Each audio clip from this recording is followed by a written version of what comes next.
In this video, I'll show you what to do if Discord is asking for phone number verification and the safe alternatives to bypassing it. First, I can't help with bypassing Discord phone verification. Discord's official guidance says account verification may require a valid mobile phone number that is not already attached to an existing Discord account, and using fake or temporary numbers to get around verification can lead to account problems. So here's the correct way to deal with it.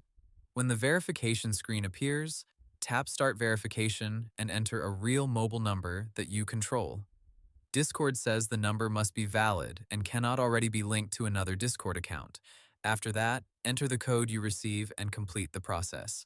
If Discord rejects your number, check the format carefully. Discord's support page says the number should match your country's numbering plan, and it also says the number should not be a landline or VoIP number. In other words, use a normal mobile number typed in the correct format for your country. If your number was used on another Discord account before, Discord also notes that this can block verification. In that case, remove the phone number from the old account first if you still have access, or contact Discord support if you no longer do. Discord's verification guidance points users to their support resources for account issues like that. Another thing to understand is that server verification and account verification are not always the same.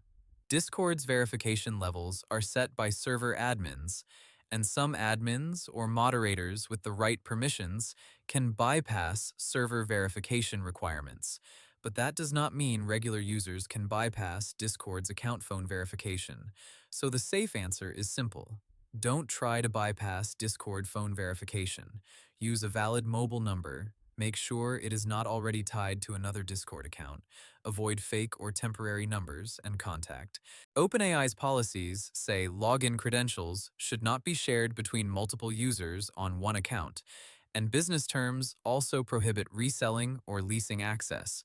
So the simple answer is this: yes, you can have multiple ChatGPT accounts for legitimate personal or work separation.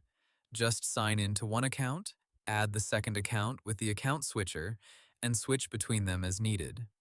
Keep in mind that each account stays separate, each subscription stays with the account that purchased it, and each account should only be used by one person. Hope the tutorial was helpful.